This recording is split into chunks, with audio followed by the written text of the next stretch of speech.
Bonjour, on va commencer les principes de conversion analogique à numérique.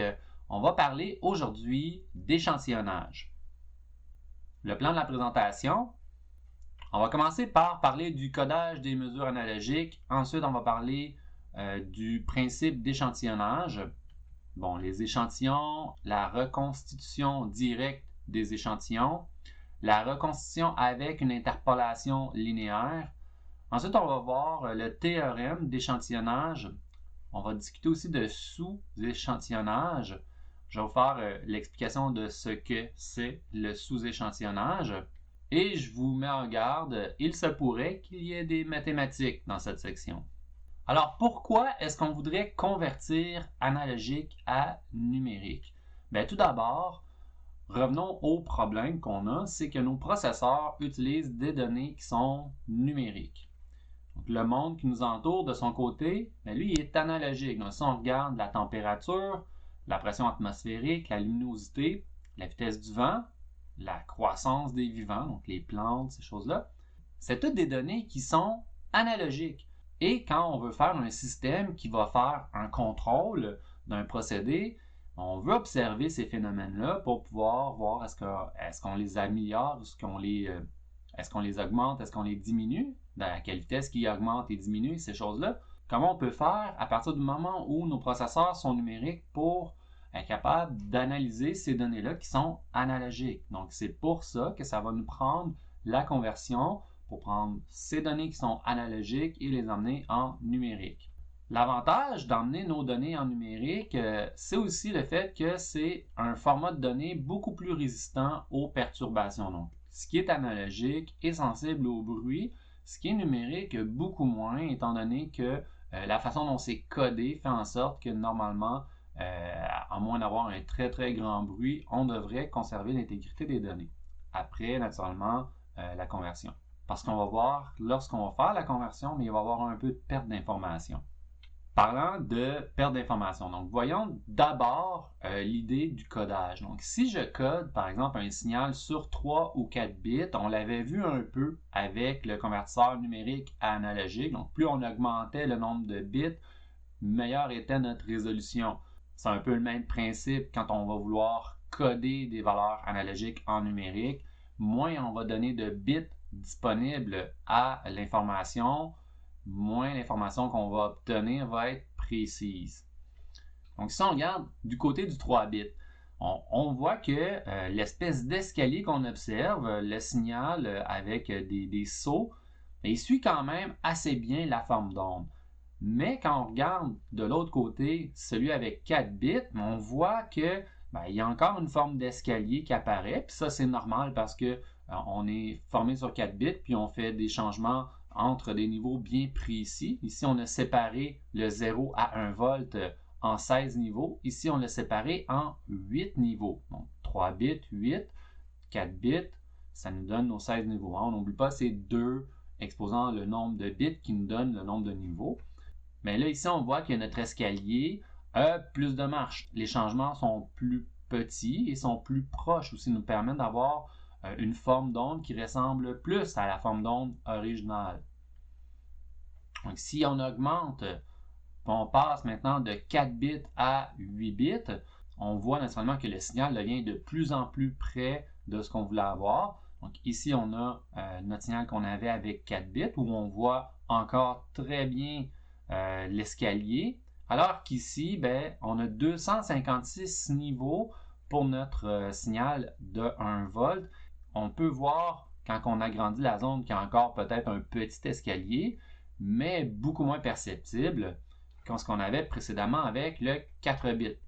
Donc, les mêmes concepts s'appliquent. Plus on va avoir de bits pour notre codage, plus l'information numérisée va être proche de la vraie information en analogique. Donc ça, c'est pour le nombre de niveaux. Une des premières façons de qualifier un convertisseur, ça va être de dire c'est quoi son quantum. C'est le mot qui veut dire en fait le pas de quantification qui correspond à l'attention de référence. Par exemple, tantôt on voyait, on avait 1 volt, on pourrait imaginer que c'était 1 volt notre référence. Et 2 à la n, le n c'est le nombre de bits. Donc tantôt, plus on avait naturellement de nombre de bits, plus le pas de quantification est petit, plus près on est de la vraie valeur tout le temps parce que ça représente notre erreur en même temps, ce pas-là. Ici, n, bon, c'est le nombre de bits de la conversion. Donc, dans les exemples précédents, si on continue avec l'idée qu'on avait 1 volt pour la tension de référence, avec 3 bits, le quantum ou le pas de quantification, c'était 1 volt sur 2 à la 3, ce qui correspond à 125 millivolts. Donc, les sauts qu'on faisait étaient de 125 millivolts. Donc, les changements en bas de 125 millivolts, on ne les détecte pas vraiment. Donc, on ne peut pas vraiment savoir à quel moment il avait changé. Bon, ça, naturellement, éventuellement, on peut faire un traitement avec les données puis retrouver. Par exemple, là, si on sait que c'est des sinus ou des signaux continus qu'on a observés, on pourrait filtrer l'information puis faire une extrapolation, ce qu'on va voir un petit peu plus tard.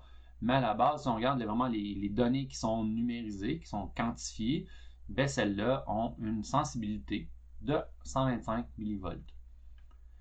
Alors que quand on passait avec 4 bits, bien là, on devenait 2 fois plus sensible. Donc, on détectait des variations. On était capable de coder des variations de 62,5 millivolts. Et à 8, quand on était à 8 bits, bien là, on tombait à 3,9 millivolts. Donc, beaucoup plus petit que ce qu'on avait précédemment. Donc, 32 fois plus sensible que ce qu'on avait avec notre 3 bits et 16 fois plus sensible que ce qu'on avait avec notre 4 bits. Bon, le nombre de bits qu'on va avoir besoin dépend de notre application. Dans certains cas, ce n'est pas pertinent d'avoir 8 bits ou même plus de bits que 8 bits. Alors que dans d'autres cas, bien, il nous faut absolument cette résolution-là. D'ailleurs, en audio, en bas de 8 bits, ça commence à s'entendre. Même à 8 bits, ça s'entend. Donc là, souvent, ils vont monter plus vers du 16 bits pour avoir une très bonne qualité au niveau de l'audio. Donc, le code de sortie, pour chaque point qu'on observe, ben, ça correspond à la tension qu'on observe divisé par le quantum, ce qui est l'équivalent de prendre la tension qu'on observe, le multiplier par 2 exposant le nombre de bits, divisé par la référence. C'est ce qui nous donne le code correspondant. Bon, déjà, là, ici, on voit tout de suite qu'on va avoir un problème. Par exemple, si on essaie d'observer 1 volt avec une référence de 1 volt, on ne sera pas capable de l'encoder. Parce que si j'ai 1 volt fois 256 divisé par 1 volt, je me ramasse avec 256. Et on sait qu'en 8 bits, 256, c'est 0. Donc, en réalité, la tension maximum qu'on va pouvoir observer, ça va être tout le temps la tension de référence moins notre pas de quantification. Bon, le principe d'échantillonnage. Maintenant, on sait comment on va coder les tensions qu'on observe. Donc, c'est quoi les niveaux qu'on va leur donner. Mais quand est-ce qu'on doit faire ces lectures-là?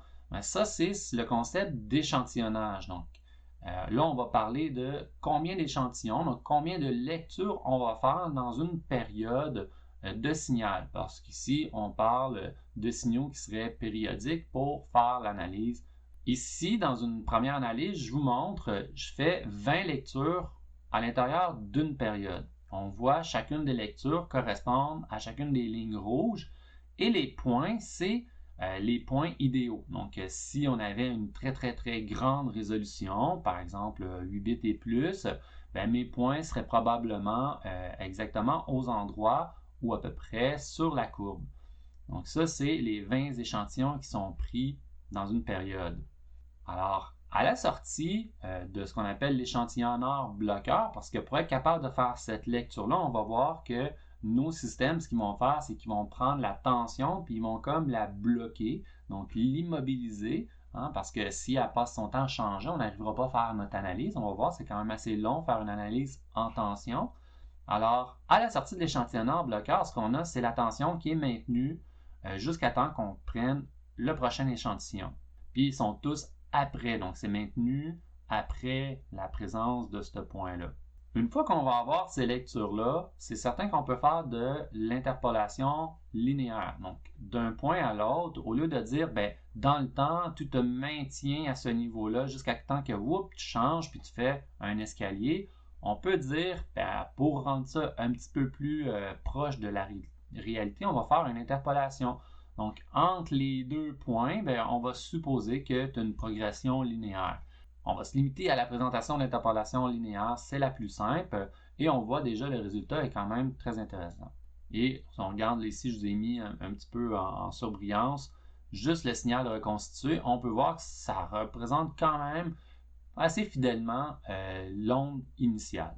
Qu'est-ce qui arrive si j'enlève la moitié des échantillons? Donc ici, je vous mets les anciennes lignes. Donc on a les 20 lignes précédentes et j'ai mis un point sur deux seulement. Qu'est-ce qui arrive si j'en prends juste la moitié? Donc ici, j'enlève les lignes précédentes. Ça, c'est les points que je conserve. Bon, au niveau de la sortie de mon échantillonneur bloqueur, l'escalier devient plus grossier parce que là, naturellement, je fais des sauts plus loin et je ne vois pas les tensions entre chacun de ces points-là. Puis, si on regarde au niveau de l'interpolation linéaire, la forme d'onde est encore assez belle. On a perdu, par exemple, un peu d'informations au niveau des sommets. Donc, dans ce cas-ci, ça donne que nos sommets correspondent pas à des points de mesure. Donc, entre les deux, on perd de l'information. Mais la courbe reconstituée, elle ressemble encore assez fidèlement à un sinus. Si on pousse un petit peu plus loin l'idée puis qu'on dit je vais garder juste 4 échantillons et qu'on est chanceux et que ça arrive exactement comme ils sont placés en ce moment. Donc ici, j'ai mes 4 échantillons qui ont été conservés sur ma courbe. Si on regarde à la sortie de l'échantillonneur bloqueur, le point 0 est maintenu jusqu'à un quart de ma période. Après ça, j'ai mon sommet ici, le milieu, l'autre sommet négatif et ensuite la fin. Bon, ça ressemble de moins en moins à une onde sinusoïdale. C'est sûr, au niveau de l'échelle, là, les sauts sont extrêmement grands. Hein? Même si on a une très bonne résolution, étant donné qu'on fait des sauts très loin dans le temps, les variations sont très grosses. Au niveau de l'onde reconstituée, si je regarde l'onde reconstituée, ça va me donner une forme d'onde triangulaire. C'est pas loin de notre sinus, mais c'est plus un sinus. Donc on voit encore un peu l'idée de notre forme d'onde, mais on a perdu quand même pas mal d'informations.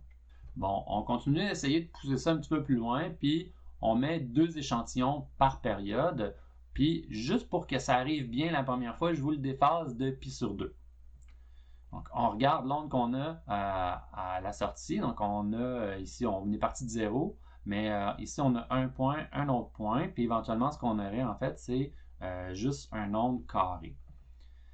L'onde reconstituée de ça ressemblerait encore, on est chanceux, à une onde triangulaire. Mais là, c'est vraiment parce qu'on a exactement le bon déphasage pour que ça nous donne cette information-là. Dans les faits, si les échantillons sont un petit peu moins bien déphasés, donc ici, je vous ai gardé 2 échantillons par période, mais déphasés de pi sur 4, puis je l'ai mis sur plus qu'une période pour qu'on voit vraiment la forme d'onde qu'on aurait reconstituée. Bon, ça, c'est à la sortie de notre échantillonneur bloqueur, qu'on va voir tantôt. On a notre forme d'onde carrée dont je parlais, puis si on fait l'extrapolation linéaire, on a notre onde triangulaire, mais cette fois-ci, elle commence à perdre de l'amplitude. Si jamais on décide de pousser ça encore plus loin, puis on dit, moi, je voudrais un échantillon par période, là, c'est malheureux, on va observer une ligne complètement plate. Okay? Donc, parce que là, d'un point à l'autre, si on est exactement à un échantillon par période, on va arriver tout le temps au même niveau, au même moment. On va avoir l'impression que c'est un DC quand on va le reconstituer. On est incapable de reconstituer l'onde à partir de là.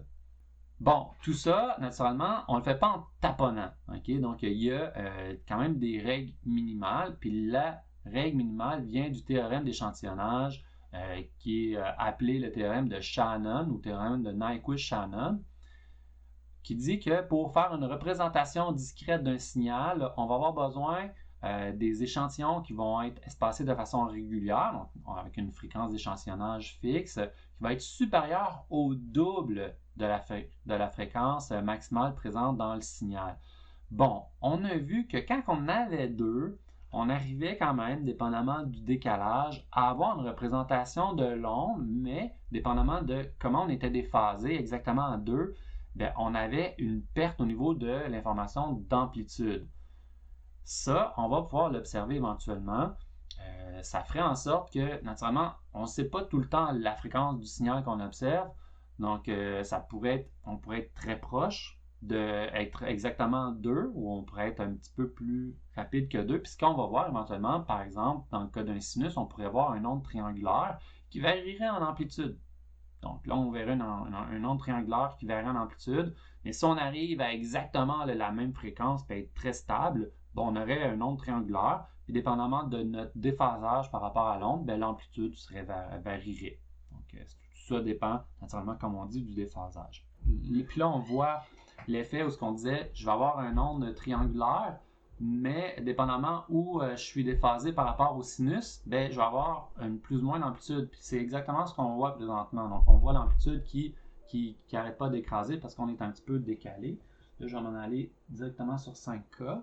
Là, c'est un petit peu plus stable. Ça va varier un petit peu moins vite parce que naturellement, la fréquence n'est pas nécessairement parfaitement 5K.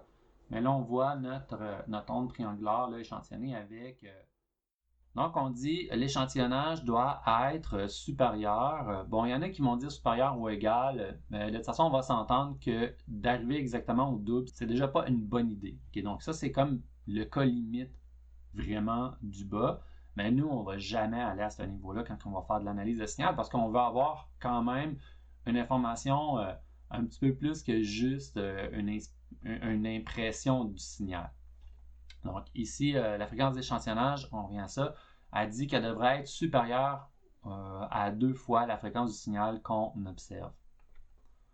Donc la règle du pouce, on dirait que normalement, on voudrait avoir au moins une dizaine de points. Donc pour avoir une dizaine de points sur notre courbe, il faudra avoir au moins 10 fois la fréquence de notre signal au niveau de l'échantillonnage. Donc par exemple, si je veux observer un signal de 1 kHz, il faudrait, pour avoir un signal correct, avoir au moins une fréquence d'échantillonnage de 10 kHz. C'est quoi ça, le sous-échantillonnage? C'est peut-être un mot que vous avez déjà entendu. Le sous-échantillonnage, c'est quand on va être en dessous de la fréquence d'échantillonnage minimale. Donc, quand on va être en dessous de la fréquence, par exemple, si on était à 1.8, par exemple, la fréquence de notre signal qu'on va observer, qu'est-ce qui arriverait? Mais là, on tomberait en sous-échantillonnage. Et qu'est-ce qui arrive? Bon, ici, on a une illustration d'un signal sinus qui se répète 16 fois en 100 secondes, par exemple. Et on voit que ici, on a nos échantillons. Puis on voit que les échantillons sont un petit peu moins rapides que la fréquence. Donc, on a moins d'un échantillon par période. Donc, ce qui fait en sorte, parce que si on était exactement à 1, on aurait un point ici et un point ici. Mais là, hop, il est un petit peu en retard. Puis le prochain, il est aussi un petit peu en retard. Et ainsi de suite. Puis là, ce qui est intéressant, c'est si on fait l'interpolation linéaire, regardez ce qu'on voit. On voit un sinus, mais on ne voit pas la bonne fréquence. Donc, c'est le fun parce qu'on finit par revoir la forme d'onde, dans le cas, en tout cas, d'un sinusoïdal, mais la fréquence ne sera pas la bonne, ne sera pas exactement celle qu'on observe. Dans certaines applications où ça serait, par exemple, la tension, les variations de la tension qui nous intéressent, ça pourrait être une solution, puis c'est utilisé dans certaines applications. Le sous-échantillonnage, par exemple, dans un signal qu'on sait qui est stable, puis ce qui nous intéresse, ce n'est pas nécessairement les déformations de l'onde, mais plus son amplitude dans le temps. Donc ça pourrait être une façon de faire de l'échantillonnage sans aller nécessairement demander beaucoup de ressources. On pourrait utiliser le sous-échantillonnage dans cette situation-là. Donc ici, on voit, par exemple, le problème, c'est comme on disait, on n'aura pas l'information par rapport au contenu fréquentiel. Parce qu'on a ce qu'on appelle le recouvrement spectral. Bon, c'est quoi le recouvrement spectral? Si on essaie de comprendre pourquoi on a le recouvrement spectral, une façon de faire, ça serait peut-être d'analyser au niveau fréquentiel, c'est quoi qu'on a exactement à la sortie de l'échantillonneur bloqueur, ce que voit le système qui fait son échantillonnage. Ici, je vous ai mis l'onde en rouge à la sortie de l'échantillonneur bloqueur, donc le signal qu'on avait quand on faisait la démonstration pour 4 échantillons par période. Et je vous ai fait pour une démonstration un montage sur lequel j'ai repris le R de R, mais cette fois-ci, j'ai utilisé le port B pour avoir un beau signal de sortie. Et j'utilise l'ADC interne, donc le convertisseur analogique à numérique interne de notre microcontrôleur pour faire la lecture d'un signal sinusoïdal qui m'arrive sur le canal ici. J'ai une première sonde d'oscilloscope qui montre le signal à l'entrée, puis une sonde d'oscilloscope qui montre la sortie de l'échantillonneur bloqueur. Ça va nous permettre, avec la FFT, de voir le contenu fréquentiel de tout ça. Donc, à l'oscilloscope, en jaune, on a le signal à l'entrée. Donc, en ce moment, j'envoie une onde de 100 Hz à l'entrée et je fais un échantillonnage à 1 kHz. On peut voir que les impulsions, d'ailleurs, durent 1 milliseconde. Puis, là, c'est vraiment intéressant parce qu'on voit la modulation de ces impulsions-là en fonction de l'amplitude du signal qu'on est en train d'observer. Bon, le concept de modulation est important parce que si vous avez déjà fait de la modulation, ben vous allez pas être surpris de voir apparaître les deux raies autour de la fréquence d'échantillonnage. Et aussi, une troisième façon de voir le signal que j'ai rajouté, c'est avec l'interpolation linéaire, mais cette fois-ci, c'est de niveau graphique. Donc, j'envoie sur une console les données qu'on observe et on peut voir, on observe en ce moment quand même une belle onde sinusoïdale à la sortie. Donc ça, c'est la reconstitution avec l'interpolation linéaire. Si j'ajoute l'analyse fréquentielle, on va juste se donner plus de contenu pour avoir une meilleure résolution. Donc ici, ce qu'on voit apparaître, j'ai ma première raie d'intérêt qui est à 100 Hz, qui est notre fréquence de notre signal qu'on est en train d'observer. On observe aussi deux raies autour de, dans ce cas-ci, 1K, 2K, 3K, 4K. Donc, je vous rappelle, la fréquence d'échantillonnage, c'est 1K. Si on regarde autour de 1K, on a 3 et 4 qui apparaissent, puis 3 est à 900 Hz, puis 4 est à 1.1K. Ensuite, on a une autre répétition qui nous arrive à 2K. Cette fois-ci à 2.1, puis à 1.9. À chaque harmonique de notre fréquence d'échantillonnage, on retrouve deux raies qui sont en réalité la modulation qu'on a de nos amplitudes par rapport à notre signal qu'on est en train d'observer. On n'est pas très surpris de voir les répétitions avec les harmoniques quand on avait fait les analyses de Fourier précédemment. Donc nous, normalement, ce qui va nous intéresser, c'est le contenu de la fréquence du signal de base. Donc ici, celle qu'on a à 100 Hz. Ce qu'on fait normalement, c'est qu'on ajoute un filtre passe-bas pour juste garder cette information-là et se débarrasser de ce qu'on appelle les fréquences images. Le problème qu'on a, c'est quand on va se rapprocher du double de la fréquence d'échantillonnage, ce qu'on va voir, c'est la fréquence ici, donc la bande 3, par rapport à notre fréquence d'échantillonnage à 1K, elle va s'éloigner au fur et à mesure que notre signal observé augmente. Donc pour la démonstration, on va demeurer tout le temps un 1K pour la fréquence d'échantillonnage et ce qu'on va faire changer, ça va être notre signal qu'on est en train d'observer. Donc, regardez ce qui arrive si j'augmente mon signal observé à 200 Hz. Donc, on voit ici la bande se déplace à 200 Hz et on voit que la bande qui était précédemment à 900 Hz est maintenant rendue autour de 800 Hz. Donc elle s'éloigne par rapport au 1K de la même distance que la fréquence qu'on observe. On continue, donc je mets 300 Hz. Même chose, donc on voit 2 puis 3 se rapprochent progressivement. Donc à la limite, on va se ramasser avec exactement les deux contenus un par-dessus l'autre. Donc ils sont superposés. Éventuellement, si je continue avec mon signal puis que maintenant je l'augmente à 600 Hz, là ce qu'on a, c'est ici la fréquence image est rendue dans la bande 0 à 500, puis le signal, lui, est rendu en dehors un peu. Donc, ce qui va perturber un peu notre perception du signal. Puis là, ce que je vais faire, c'est que je vais vous ramener l'affichage graphique. Donc là, en ce moment, on observe un peu n'importe quoi. Je vais redescendre, puis aller progressivement. Donc, on va retourner à notre 100 Hz du départ. Donc ça, c'est notre 100 Hz du départ. Si je m'en vais à 200, déjà, on va voir une forme de modulation parce que l'autre signal s'en vient à l'intérieur, puis on le voit tranquillement influencer. Ensuite, on continue. Plus ça va, moins l'information est cohérente. Naturellement, on aurait une meilleure perception si on avait un filtrage. Puis là, on continue. On est rendu à notre 600 Hz.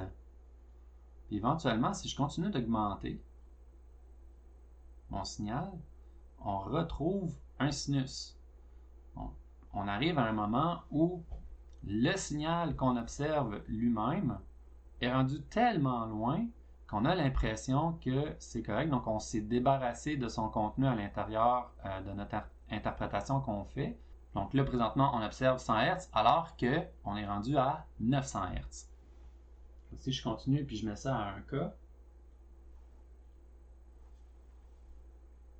on peut voir, mais de toute façon, on le voit même dans notre signal d'échantillonneur bloqueur, on voit le phénomène. Donc, ici, en arrière, le jaune, là, je vous rappelle que ça, c'est l'onde qu'on est en train d'observer. Puis regardez, l'échantillonneur bloqueur, lui, ses points sont complètement décalés. Parce que, naturellement, là, on a à peu près un point par période, puis ils sont un petit peu déphasés, donc éventuellement, ils vont juste un petit peu à côté. Puis c'était le phénomène qu'on voyait là, sur la diapo précédente, où on avait un petit peu de décalage à chaque période. C'est exactement le phénomène qu'on aurait, donc une fréquence observée là, complètement différente de celle qui est dans la réalité. Ici, je vous ai mis la représentation spectrale des signaux qu'on a après l'échantillonnage, donc à la sortie de notre échantillonneur bloqueur. On retrouvait une raie pour le signal échantillonné et autour de la fréquence d'échantillonnage, on avait des fréquences images, donc à fs-f puis fs plus f. Donc ici, quand c'était un cas, on avait, puis qu'on observait 100 Hz, on avait 900 et 1.1K. Puis on avait aussi le même phénomène qui se répétait à 2K, où on avait 1.9K et 2.1K. Donc, comme on disait, une façon de se débarrasser des fréquences images, on peut ajouter un fil passe-bas, ce qui va nous permettre d'avoir des données de qualité après l'échantillonnage. Le phénomène de recouvrement spectral, c'est quand notre fréquence d'échantillonnage approche le double de la fréquence observée. Donc, nous, on augmentait la fréquence du signal qu'on observe, mais là, on peut faire aussi l'inverse, puis diminuer la fréquence d'échantillonnage. Mais on voit éventuellement une des bandes finit par rentrer à l'intérieur de notre zone qui est filtrée, ce qui va créer l'effet de modulation qu'on observait. Et éventuellement, quand il y a superposition, puis à partir de ce moment-là, de toute façon, on voit que le contenu est plus du tout fiable. Bon, dans certaines applications, comme j'ai dit, ça peut être utilisé, le sous-échantillonnage. C'est des cas plus rares. Mais en général, ce qu'on va vouloir avoir, c'est 10 fois la fréquence d'échantillonnage parce qu'on voyait la reconstitution du signal était quand même correcte. Quand on avait 10 ponts, on avait un sinus. C'était pas parfait, mais on avait quand même la forme du sinus. On voyait que rapidement, quand on diminuait la fréquence d'échantillonnage, ça devient de moins en moins fiable au niveau du signal qu'on observe. De toute façon, vous allez voir des démonstrations dans la prochaine vidéo sur le convertisseur numérique analogique du ATmega 32U4. On est déjà rendu à la conclusion. Donc, on a vu le codage des mesures analogiques, le principe d'échantillonnage. On a vu des échantillons, la reconstitution directe, qui est au fond à la sortie de notre échantillonneur bloqueur. La reconstitution avec interpolation linéaire, le théorème d'échantillonnage, le sous-échantillonnage. On a fait quelques explications, puis on a expliqué au fond c'était quoi l'histoire du recouvrement spectral dont tout le monde parle. Ce qu'il faut retenir aujourd'hui, c'est vraiment ce qu'on veut avoir, c'est une fréquence d'échantillonnage supérieure au double, minimalement, de la fréquence qu'on essaie d'observer. On a aussi vu que la règle du pouce, c'était d'avoir au moins une dizaine de points dans la courbe, donc d'avoir une fréquence d'échantillonnage qui serait au moins 10 fois plus rapide que le signal qu'on essaie d'observer. Dans la prochaine vidéo, je vais vous faire des démonstrations avec le convertisseur numérique analogique du ATmega 32U4. Sur ce, à bientôt dans une prochaine vidéo.